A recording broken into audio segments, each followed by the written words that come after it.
noches, amados hermanos. Qué placer estar nuevamente este día jueves de nuestro estudio bíblico general de Iglesia Bautista Hispana Guilford. Es una gran bendición el poder transmitir esto que es palabra del Señor, transmitir la gloria de nuestro Dios, la obra de Él en la vida de cada persona, la oferta que Él hace para que cada uno de nosotros podamos hacer las paces con Él a través de nuestro precioso Señor Jesucristo. Voy a animarlos a que abran sus Biblias ahí en Gálatas, el capítulo 6. Vamos a leer el versículo 14 y en base a eso vamos a tener una palabra de oración.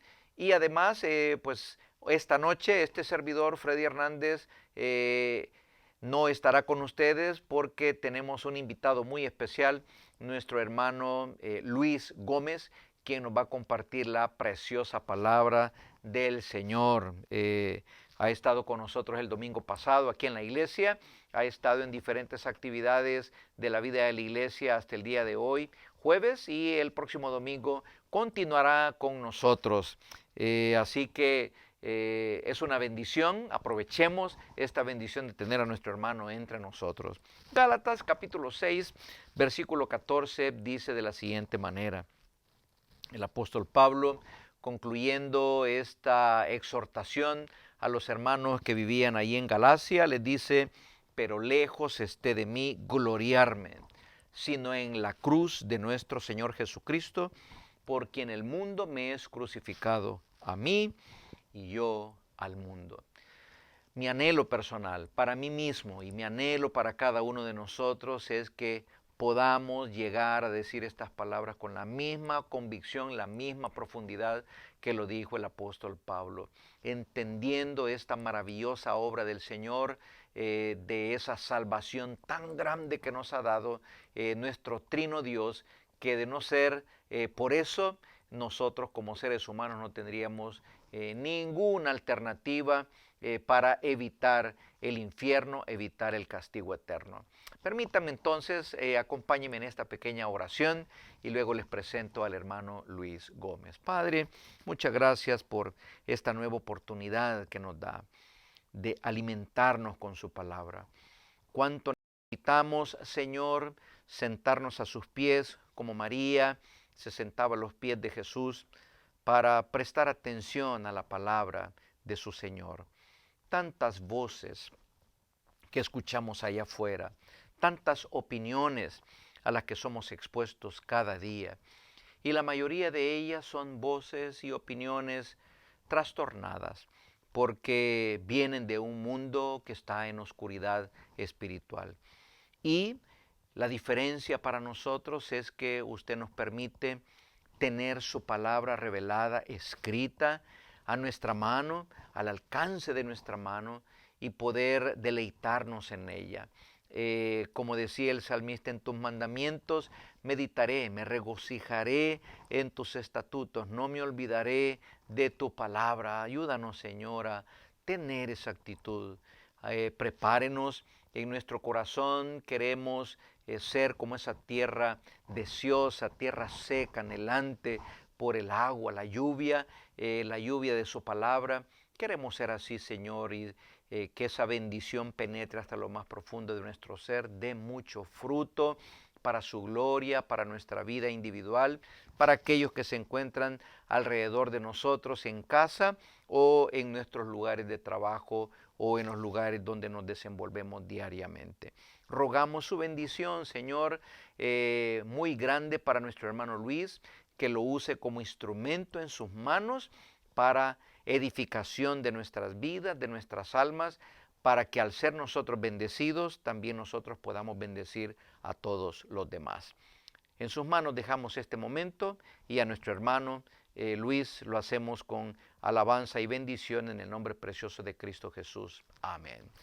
Y siempre pues saludos de nuestro hermano Jorge Esperanza, que está detrás de ahí bambalinas, siempre apoyándonos. Mi hermano Luis, el tiempo entonces queda contigo en esta tarde. Gracias.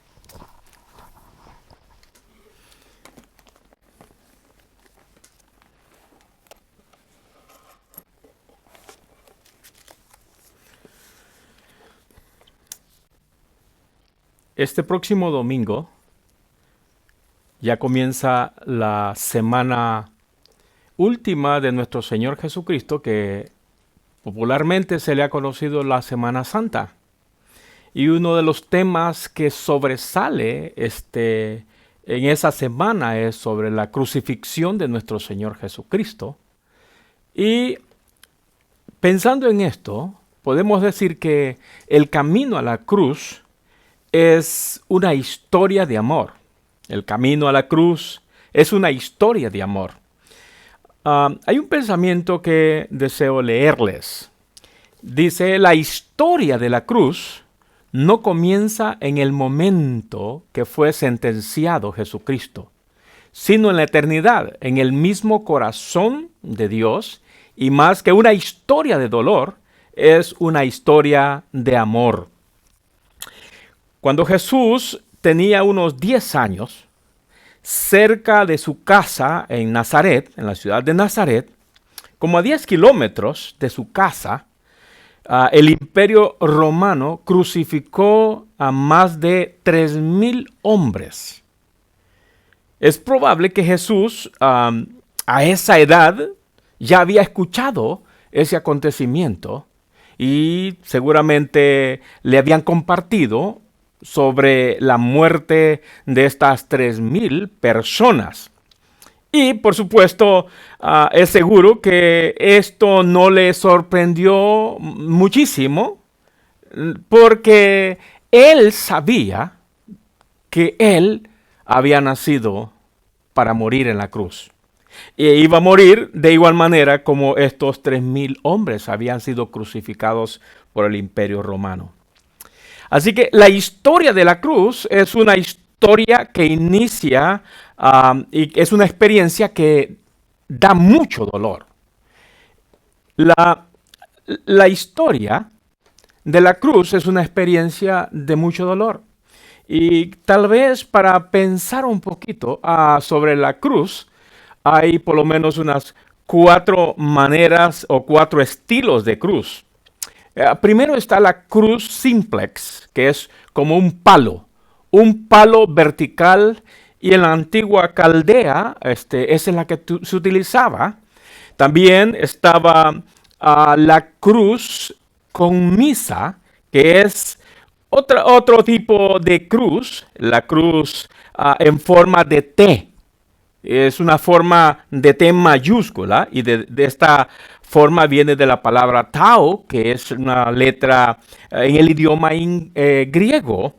Pero también tenemos la cruz inmisa, que según los historiadores y también algunos datos de expertos, es la cruz con un palo vertical que sobresale al palo horizontal, y que esa es la cruz donde nuestro Señor Jesucristo murió. Y está la cruz final, que es la cruz de Cusata, que es una cruz como cruzada, y eso es 2 parales o 2 palos haciendo en forma de X, Esto se estuvo dando primero en Caldea, en los fenicios, luego llegó a Egipto, luego a los griegos, y por último esta cruz, esta forma de cruz, forma de castigo, llegó hasta el Imperio Romano.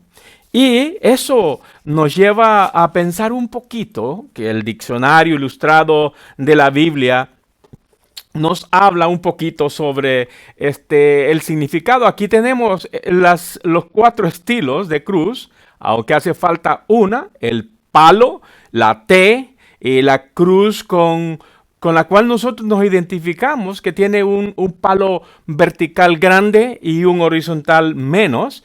Pero aquí están, esa es la diversidad de cruces que han habido en la historia, y esa en la que la cruz inmisa es en la que, según los expertos, allí murió Jesucristo, aunque dicen que el apóstol Pedro murió en la cruz esta en forma de X. Pero me gustaría pensar un poquito sobre el proceso de crucifixión. Primero, el proceso de crucifixión, los soldados lo que hacían era desnudar al reo, lo desnudaban y le echaban los vestidos en suerte. Después de eso, lo que ellos hacían era clavar las manos. Las manos eran clavadas de esta manera y eran clavadas con clavos muy fuertes, de tal manera que las manos no se soltaran.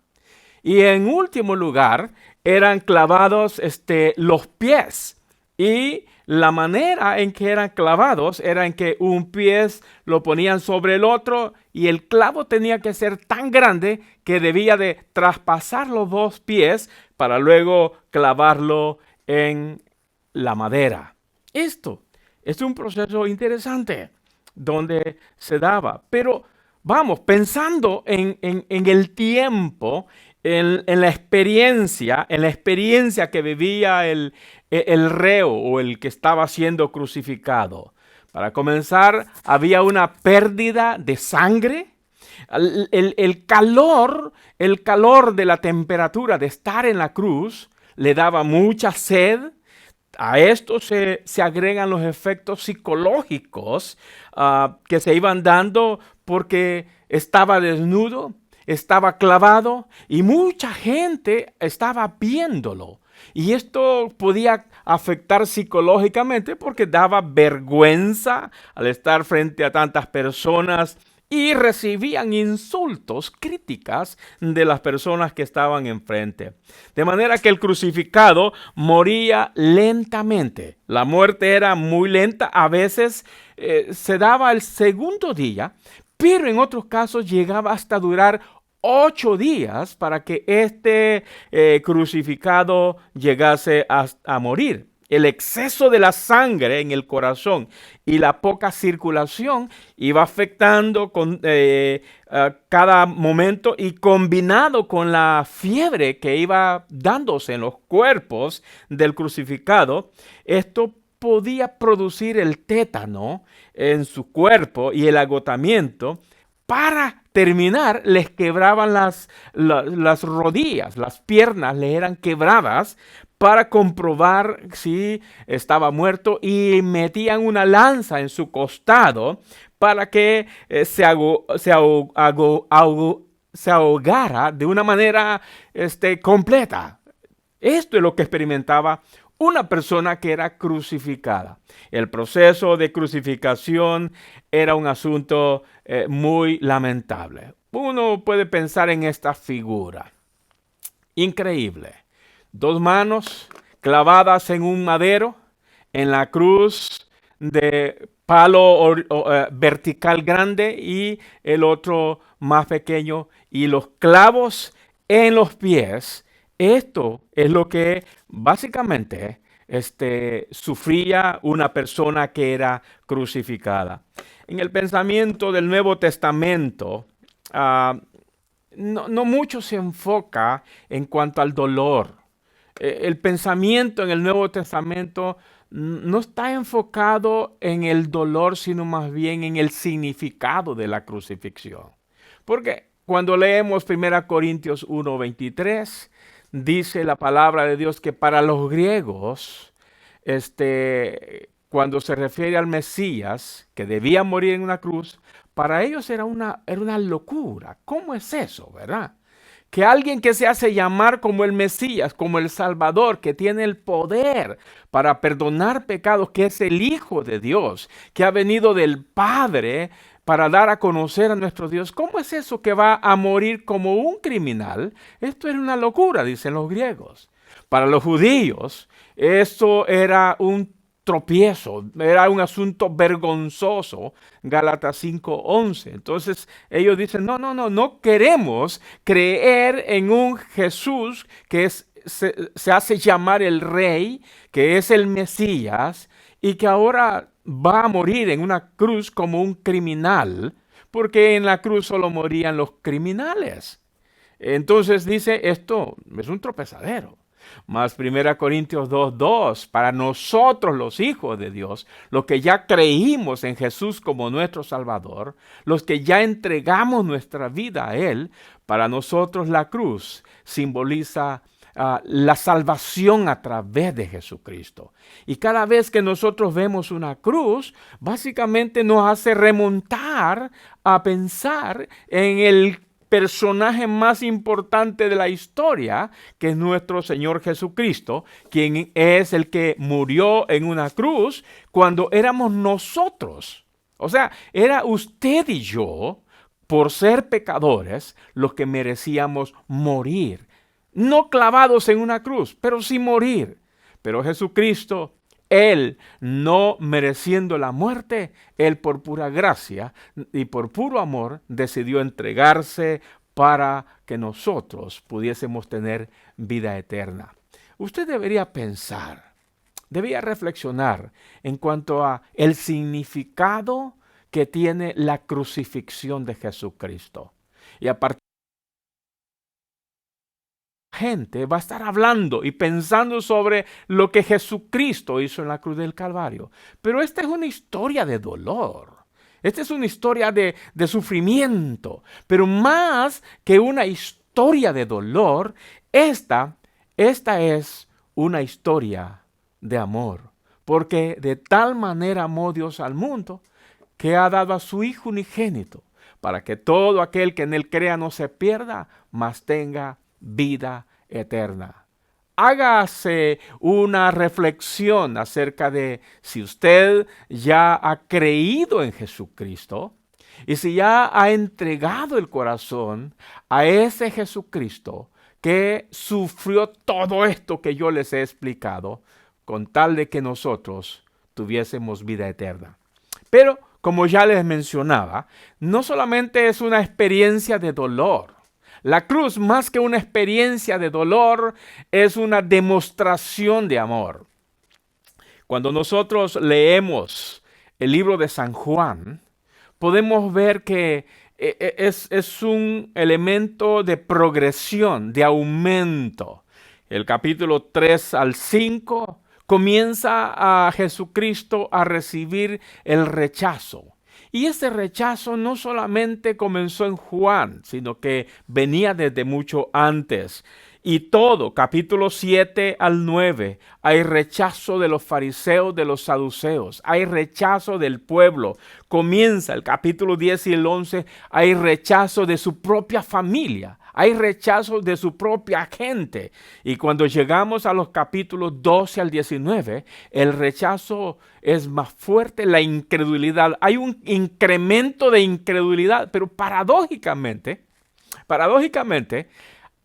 de manera como se incrementaba la fama de Jesucristo, porque con todos los milagros que Él hacía, con toda la demostración de su gran amor, simultáneamente se iba incrementando el rechazo, y fue tan grande el rechazo y la incredulidad que llevaron a Jesús a esa cruz, a morir en esa cruz por nuestros pecados. ¿Cómo es eso? La paradoja más grande del nacimiento de Jesús es que Él nació para morir. Él no nació para morir en la cruz del Calvario. Jesús estaba sentenciado a morir desde que Dios mismo decidió tomar forma de hombre, encarnarse, dice el libro de Filipenses, el capítulo 2, versículos 5 al 8, que Él decidió voluntariamente entregarse para morir en la cruz del Calvario, porque tomó forma de hombre. Y esta es la razón de por qué Jesús, desde que nace, Él comienza a experimentar rechazo, persecución, conflictos, tentaciones, traición, abandono, abusos en contra de Él y muchos insultos. Sin embargo, la motivación y el propósito sublime no solamente es hacer la voluntad del Padre. O sea que la motivación y el propósito de nuestro Señor Jesucristo no solamente Él vino para hacer la voluntad del Padre, para dar a conocer a nuestro Dios, sino que la gran motivación era ofrecer salvación a la humanidad completa, que sin Cristo, el libro de Efesios nos dice que estábamos condenados, muertos en delitos y pecados. Pero vamos. Aquí comienza El inicio de la vida de Jesús. Desde Herodes comienza a experimentar la persecución, el rechazo, esa motivación para deshacerse de él, porque Herodes quería matarlo. Y aquí comenzamos en el libro de San Mateo, el capítulo 2. Quiero que usted pueda buscar en Mateo el capítulo 2 y se dará cuenta cómo es eso. La intención maligna de Herodes y la clara determinación de Herodes por evitar que el recién nacido Jesús viviera. Dice el capítulo 2, versículos 1 en adelante. Cuando Jesús nació en Belén de Judea, en días del rey Herodes, vinieron del oriente a Jerusalén unos magos diciendo: ¿Dónde está el rey de los judíos que ha nacido? Porque su estrella hemos visto en el oriente y venimos a adorarle. Oyendo esto, el rey Herodes se turbó y toda Jerusalén con él. Versículo 4. Y convocados todos los principales sacerdotes y los escribas del pueblo, les preguntó dónde había de nacer el Cristo. Ellos le dijeron: en Belén de Judea, porque así está escrito por el profeta. Y tú, Belén, de la tierra de Judá, no eras la más pequeña entre los príncipes de Judá, porque de ti saldrá un guiador que apacentará a mi pueblo Israel. Versículo 7. Entonces Herodes, llamando en secreto a los magos, indagó de ellos diligentemente el tiempo de la aparición de la estrella. Y enviándolos a Belén dijo: id allá y averiguad con diligencia acerca del niño, y cuando le halléis, hacédmelo saber, para que yo también vaya y le adore. Ellos, habiendo oído al rey, se fueron, y aquí la estrella que habían visto en el oriente iba delante de ellos hasta que llegando se detuvo sobre donde estaba el niño. Y al ver la estrella se regocijaron con muy grande gozo. Y al entrar a la casa vieron al niño con su madre María, y postrándose lo adoraron, y abriendo sus tesoros le ofrecieron presentes: oro, incienso y mirra. Pero siendo avisados por revelación en sueño que no volvieran a Herodes, regresaron a su tierra por otro camino. Es interesante esta porción, porque desde el nacimiento de Jesucristo, Él ya comienza a experimentar la persecución, y con una clara determinación de Herodes, que lo que él quería era matar a el niño Jesús. Vamos, pero detrás de esto está Génesis 3:15, donde desde Génesis 3:15 se nos anuncia esta lucha espiritual, esta intención maligna de Satanás, porque Satanás no quería que Jesucristo llegase a la cruz del Calvario. Y por eso en este pasaje dice: de inmediato preguntó dónde había de nacer Jesucristo.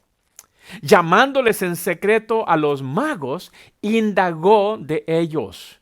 Pero luego, enviándolos a Belén, dijo: vayan y hacedmelo saber dónde está, porque dice los versículos más adelante, porque yo quiero ir para adorarle. Cuando seguimos leyendo el pasaje, versículo 13 dice: después que partieron ellos, he aquí un ángel del Señor apareció en sueños a José y dijo: levántate y toma al niño y a su madre y huye a Egipto. Permanece allá hasta que yo te diga, porque acontecerá que Herodes busca al niño para matarlo. Dice el versículo 13. Y luego el 16 dice: Herodes entonces, cuando se vio burlado porque los magos no vinieron a avisarle, se enojó mucho y mandó matar a todos los niños menores de 2 años que habían en Belén y en todos sus alrededores, conforme al tiempo que había inquirido de los magos. Es interesante. Es Jesucristo tiene esa experiencia desde su nacimiento. Cuando uno lee Mateo capítulo 2 y trata de ver entre líneas, vemos este proceso bien claro de la intención maligna de Herodes, ¿verdad? Cuando uno lee el pasaje dice, wow, pero aquí Herodes lo que quiere hacer es evitar que Jesucristo, que el niño Jesús, el que viene para ser rey de los judíos, muera aún en su edad. Pero vamos, Herodes simplemente está siendo un instrumento del diablo, porque es Satanás, el diablo, el que quiere impedir que nuestro Señor Jesucristo nazca, porque no quiere que Jesús muera en la cruz del Calvario, porque al morir en la cruz del Calvario, bueno, Satanás es derrotado totalmente. Y eso quiere evitarlo. Por eso vemos allí, el versículo 16, ahí está la declaración de la intención. Por eso podemos decir en el versículo 23, y vino y habitó en la ciudad que se llama Nazaret, para que se cumpliese lo que fue dicho por los profetas, que habría de ser llamado Nazareno. Después de regresaron de Egipto, volvieron a Nazaret. El dolor y la persecución, el sufrimiento y el rechazo, comenzó no en la última semana, porque generalmente predicamos sobre el sufrimiento en la Semana Santa a partir de la entrada triunfal de nuestro Señor Jesucristo a Jerusalén. Pero el dolor y la persecución, el sufrimiento y el rechazo comenzó no en esa semana, sino antes de su crucifixión. Pues comenzó en el inicio de la vida de Jesucristo acá en la tierra. Aún podemos irnos hasta Génesis, el capítulo 3, y vemos que allí inicia esa lucha. Y lo corrobora el libro de Efesios, el capítulo 6, versículo 12, cuando dice, porque nosotros no tenemos lucha contra sangre y contra carne, sino contra potestades de maldad. Es el diablo mismo el que está tratando de evitar que Jesucristo llegue a la cruz del Calvario. Allí comenzó el dolor de Jesucristo. Pero el sufrimiento y el rechazo se va ampliando, porque en el inicio de su ministerio, otra vez Satanás quiso impedirlo. Y nos lleva al libro de Mateo nuevamente en el capítulo 3. En la tentación de nuestro Señor Jesucristo. Mire pues, Jesús ya ha cumplido sus 30 años de edad. Y oficialmente con esa edad ya Jesucristo puede realizar ministerio público. Y encontramos allí en este capítulo 3 y parte del capítulo 4 dos eventos sumamente trascendentales e importantes para lo que es el ministerio y la perspectiva de la iglesia. Porque aquí encontramos dos eventos que van a autentificar la realeza de nuestro Señor Jesucristo. O sea, el derecho de Jesús de llegar a ser rey, pero para poder ser rey de Israel, Jesucristo debe morir.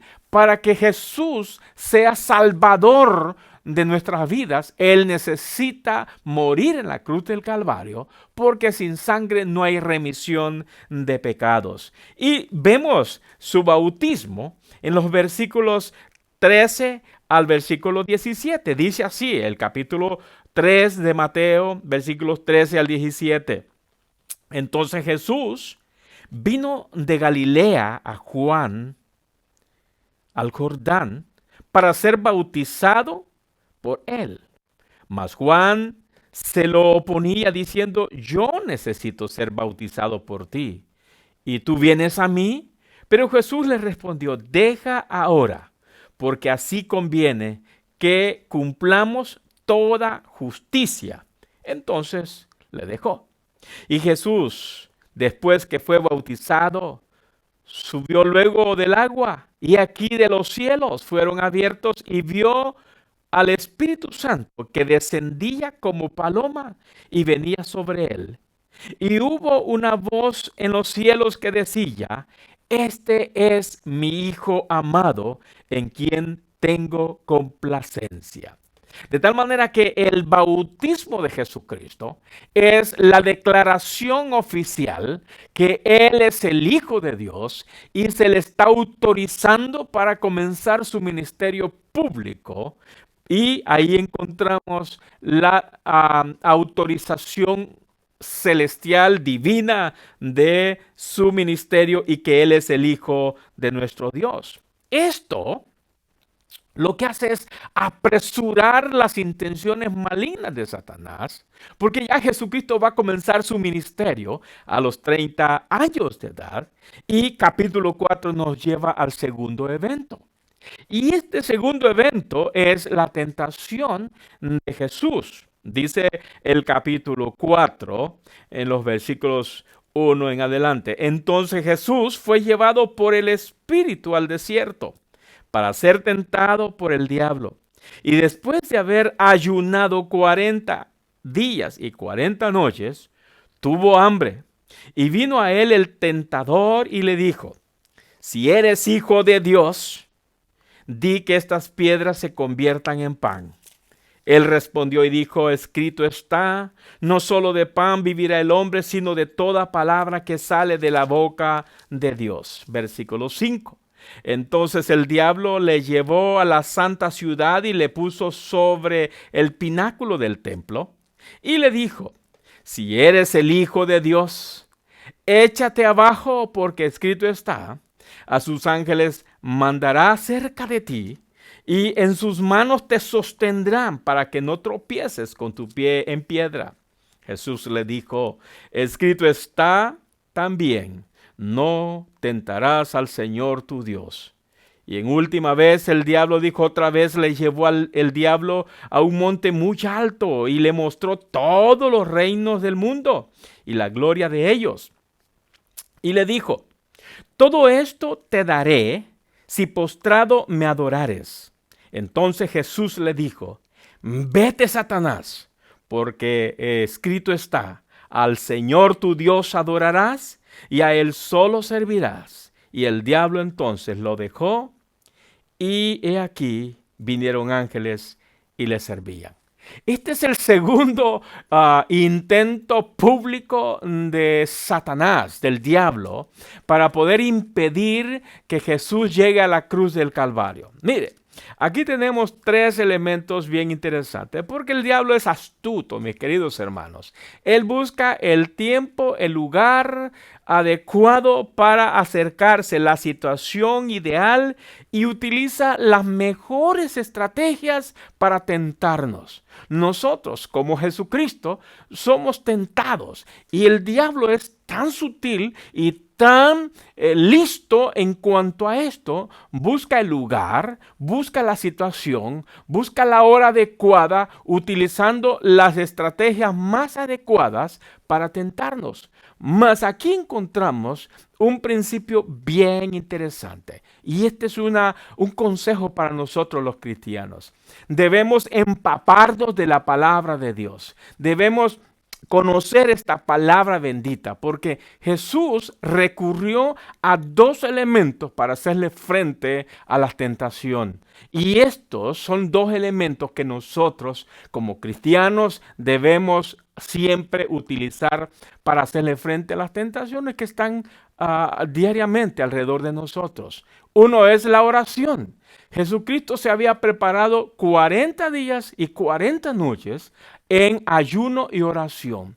Cuando nosotros oramos, cuando nosotros nos llegamos a la presencia de Dios como un estilo de vida, orando sin cesar como un estilo de vida, estamos preparándonos para enfrentarnos a las tentaciones que vengan. Lo otro es a reforzar nuestra vida espiritual a través de la palabra, porque este es el recurso que tenemos para responder a las tentaciones. Jesús responde con oración y con palabra y cita el libro de Deuteronomios, que es el libro de la restauración o de la renovación. Pero vea qué interesante, porque también el diablo conoce la palabra de Dios. Y esto es peligroso, Porque cuando nosotros no estamos preparados con la palabra de Dios, el diablo nos puede engañar. Porque el diablo está citando la palabra, pero Dios, Jesucristo mismo también le responde con autoridad y utiliza la palabra de Dios. Pero vamos, observe allí.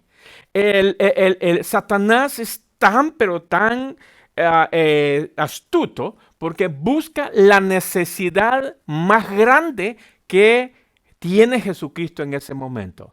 Pues después de 40 días y 40 noches, ¿cómo no iba a tener hambre?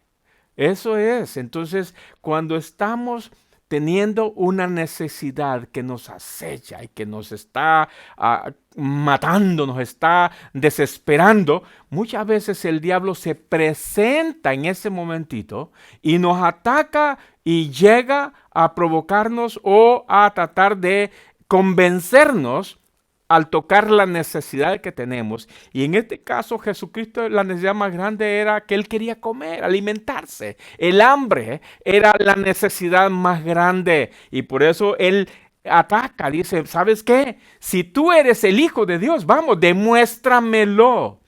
Convierte esas piedras en pan. Y claro que Jesús podía hacerlo. Pues él tiene todo el poder. Pero él se limitó a usar su poder para demostrar su humanidad completa. Él podía convertir esas piedras en panes deliciosos, pero si él lo hacía, entonces estaba cayendo en la tentación del diablo, cediendo a esa petición de Satanás. Pero en el siguiente versículo 5 al 6, Satanás, viendo que no ha logrado nada, entonces ataca y va el ataque a la posición más alta de nuestro Señor Jesucristo. Y la posición más alta en ese punto era el ser rey de los judíos. Fíjese que en el bautismo fue declarado ya como el Hijo de Dios, autorizado para ser rey de los judíos. Y entonces viene el diablo y le dice, ¿sabes qué? Tú puedes ser rey. Simplemente tienes que adorarme. Tienes que adorarme. Y eso es todo. Pero nuestro Señor Jesucristo nuevamente le responde con mucha autoridad y con mucho poder y con mucha convicción. Y fallida esa otra intención del diablo. Y llega a la última parte. Y aquí toca la meta más grande y larga y difícil que tenía Jesucristo. Y era el morir en la cruz del Calvario. Hay un pasaje la noche antes de su muerte en el Getsemaní, donde él le dice al Padre, Padre, ¿hay alguna manera de evitar pasar por esta cruz? Pero no se haga mi voluntad. Y entonces acá el diablo le dice, ¿sabes qué? Tú no necesitas morir en la cruz del Calvario para ser rey. Hay formas diferentes y no tienes que sufrir tanto. No tienes que morir en la cruz del Calvario. Simplemente obedéceme. Simplemente haz lo que yo te diga. En uno le dice, tírate de este lugar tan alto. Y yo estoy seguro que tú tienes un montón de ángeles y ellos van a venir a recogerte. Y sí, se podía dar, porque el texto termina diciendo que después vinieron ángeles. Jesucristo tiene a sus ángeles alrededor a su servicio. Pero el punto no es tanto si Jesucristo lo podía hacer o no lo podía hacer. Nosotros sabemos perfectamente que Él podía hacer todo lo que el diablo le dijo que hiciera. Pero el punto es que si Jesús lo hacía, estaría obedeciendo al Satanás, y a Satanás no lo debemos obedecer por muy grandes y atractivas que sean las ofertas.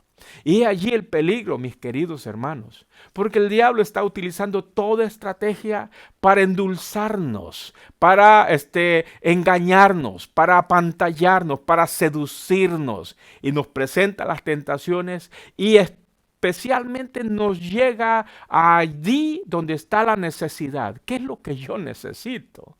Y entonces el diablo nos lo quiere ofrecer.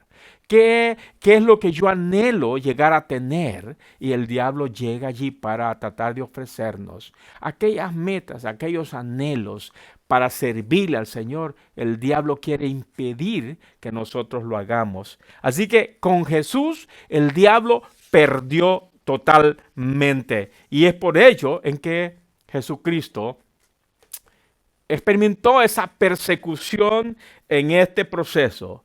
Primero, en su nacimiento, experimentó rechazo y luego en el inicio de su ministerio. Pero por último, al final de su vida sobre la tierra, el pueblo lo crucificó. Y esto nos lleva a Mateo 21 y esa parte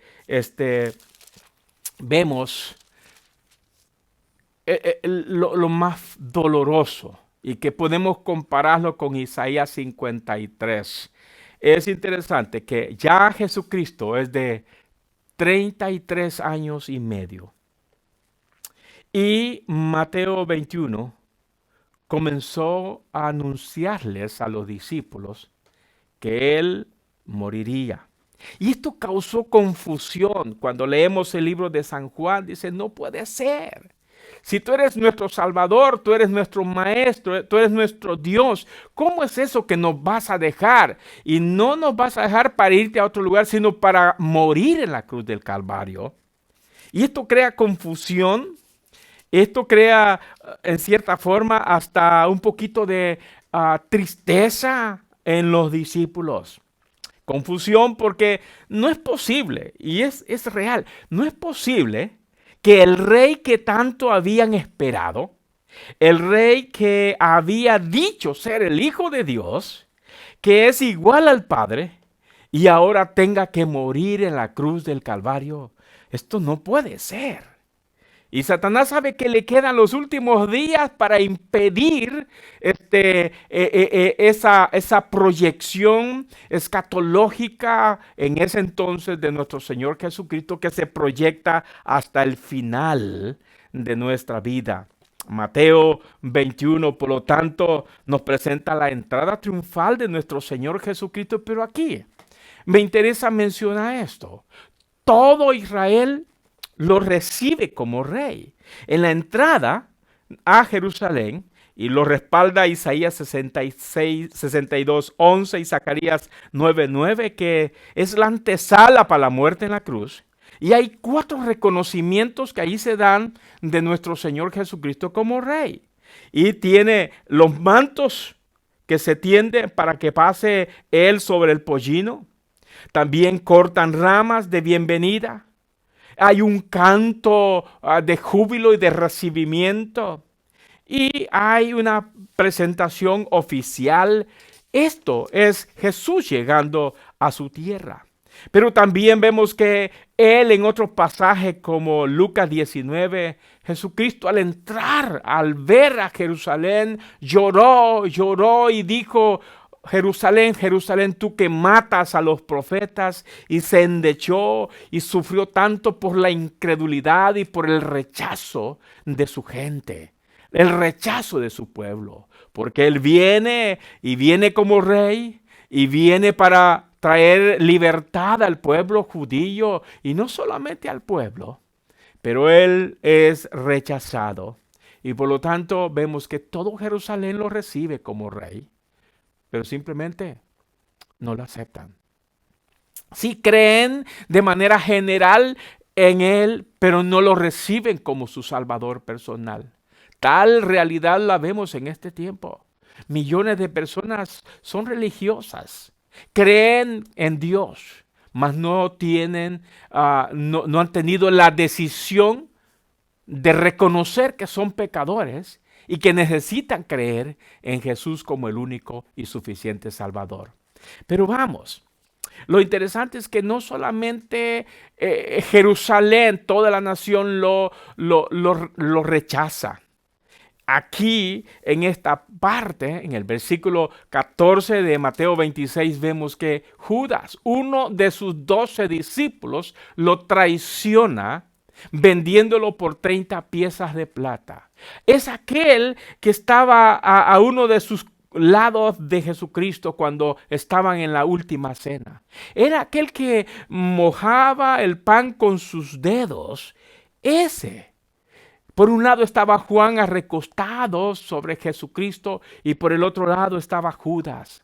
Judas era un personaje muy querido por Jesucristo, pero ese le traicionó. Pero luego encontramos en los versículos 69 al 75 que nuestro querido Pedro, el otro discípulo que pertenecía al círculo cercano de intimidad de Jesucristo, lo traiciona. Ya Pedro había dicho antes: Jesús, yo por ti, yo soy capaz de dar mi vida. Pero ¿cómo es eso? Jesús le dice: tranquilo, Pedro, antes que cante el gallo, tú me habréis negado 3 veces. Tal cosa se dio. Y Pedro negó a Jesucristo. Y luego vemos que finalmente, con la traición de Judas, es arrestado. Y el sufrimiento del rechazo lo experimenta más porque los suyos lo abandonan. Creo que no hay cosa más triste y más dolorosa cuando mi propia gente, aquellas personas a las cuales amamos, aquellos que están cerca de mí, en un momento determinado dejan de creer en mí, me traicionan, me niegan y me abandonan.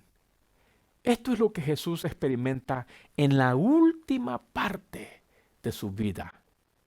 Pero podemos decir al final de todo esto, el uso de la cruz estaba reservado para castigar a personas malas.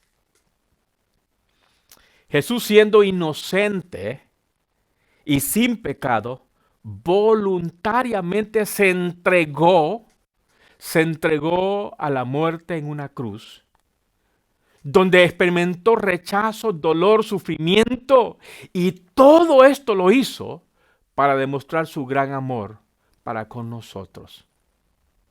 Jesús no solamente experimentó eso, sino que Él sufrió todo por amor.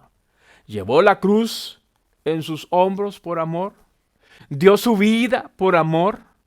Él murió por amor. Esto es lo que Dios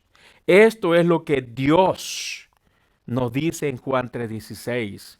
Porque de tal manera amó Dios al mundo, que dio a su Hijo unigénito, para que todo aquel que en Él crea no se pierda, mas tenga vida eterna. Y si Él dio su vida por nosotros por amor, Primera de Juan dice que ese es el gran amor. Mirad cuál amor nos ha dado el Padre, que seamos llamados nosotros hijos de Dios.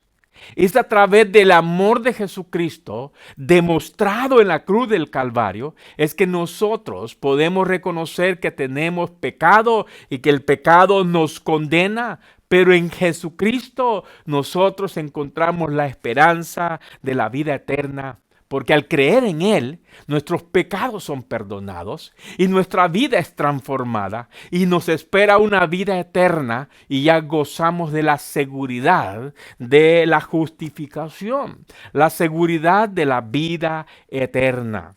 Y esto debe hacernos pensar a todos. Por lo tanto, los fariseos, los saduceos, los escribas y toda la gente no aceptaron a Jesús como el Hijo de Dios. No creyeron que Él fuera capaz de perdonar pecados y dar vida eterna. Creían que al crucificarlo, el problema terminaría. Mas la Biblia dice que nosotros lo sabemos, que la muerte de Jesús en la cruz, más que una experiencia de dolor, fue una demostración del gran amor de Dios para la humanidad. Lo maravilloso es que ese amor de Dios todavía está vigente y tiene el mismo poder y tiene la misma fuerza como cuando Jesucristo murió en la cruz del Calvario. Así que la historia de la cruz, más que una experiencia de dolor, es la demostración del amor de nuestro Señor Jesucristo. Tal amor, nuestro Señor Jesucristo lo está ofreciendo hoy para todas aquellas personas que aún no han tenido la experiencia de recibir a Jesús como su Salvador. Si alguna persona que está participando de esta presentación a larga distancia y todavía no tiene a Cristo en su corazón, ¿por qué no hace una oración de fe en este momento y reconoce que necesita recibir el amor de Jesucristo al reconocer que Jesús es el único Salvador? ¿Por qué no hace esta oración conmigo? Amado Señor, gracias por haber dado tu vida al morir en la cruz del Calvario. ¿Cuánto sufriste, mi Dios? ¿Cuánto dolor experimentaste? Pero creo, Señor eterno, que el dolor más grande que experimentaste tal vez no fue los clavos, sino el dolor del rechazo, de la incredulidad, de la negación. Y hoy mucha gente está negando, está rechazando el ofrecimiento que Cristo hace. Pero si usted en esta hora quiere recibir a Jesús como su Salvador, diga estas palabras allí donde está. Señor Jesús, reconozco que soy o que tengo pecados y que soy pecador, pecadora. Pero al mismo tiempo reconozco y hoy quiero creer en ti, porque sé que solamente tú me puedes perdonar mis pecados y darme vida eterna por tu gran amor. Te quiero recibir hoy por fe. Quiero recibirte como mi Salvador personal. Quiero vivir para ti a partir de este día. Muchas gracias por darme esta oportunidad de poder creer en ti como mi Salvador personal. Amado Dios, muchas gracias por esta demostración más linda de tu gran amor, aunque con mucho dolor. Pero gracias por haber sufrido por nosotros y darnos la oportunidad de tener vida eterna. A ti sea la gloria por los siglos de los siglos. Amén. Que el Señor les bendiga, mis queridos hermanos.